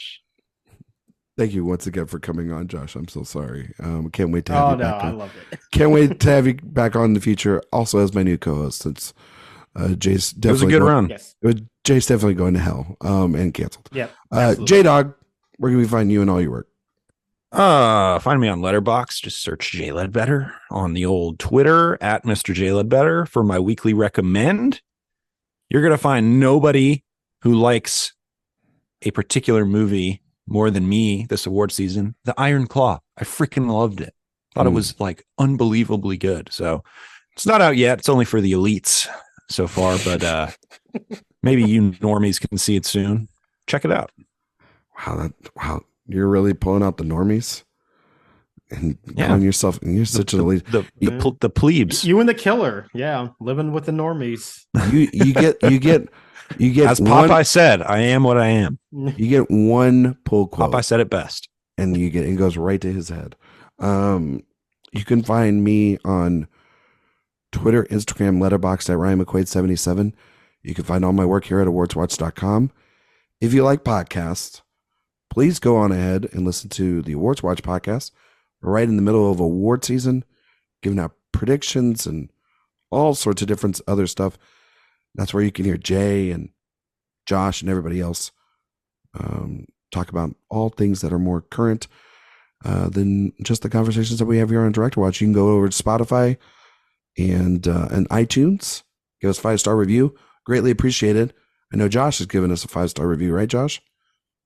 Well, absolutely, yes. Yes, yeah. He's totally getting put on the spot there, even though he probably hasn't, and it's totally fine. He's not obligated to because he's part of the staff.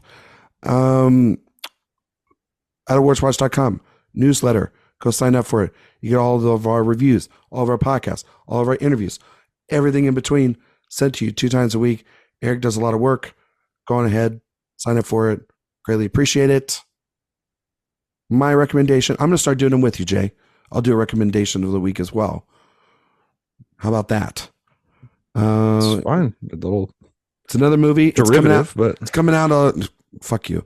It's coming out a little bit sooner than Iron Claw, so it won't be as elitist as Jay. But it's Hayao Miyazaki's latest film, The Boy and the Heron, a movie that just rules, deeply profound piece of cinema. I rewatched it recently because I am elitist as well, and I got a screener and I watched it at home, and it's beautiful. And that man, I think we will have to talk about that man one day, Jay, in a series, because Yeah. that man is profound and deeply moving and special. And I don't know how an 80-something-year-old, 90-something-year-old man keeps making these animated movies that impact my soul more than directors that make live action 3-hour movies or whatever. You know what I mean? It's The Boy and the Heron, a movie about coming to terms with the fact that your son is a hack. yes. I think it's a little bit more than just that. I think it's also about lineage and leave what you're leaving left in this world. But yes, I think it also. Yeah, no, son's a hack. Yeah, it's definitely in there as well. Yeah, that's for sure. Yeah. We've seen those movies. They're not particularly great. Next week, we will be back here on Director Watch. We will be talking about The Master, and we will be joined by, I guess, our own Lancaster Dodd, editor in chief, Eric Anderson will be joining us. And so it's going to take him a long time to get to this podcast. It'll take him a week's time, Jay, from a slow boat to China. You know, he's coming over here for this podcast. But now, which one is he going to call you a pig fuck? Definitely Jay, because of the Cormac McCarthy stuff this week. Yeah, that deserves it. Yeah, and you definitely deserve that. Well, thank you all so much for listening, and we will see you all next time.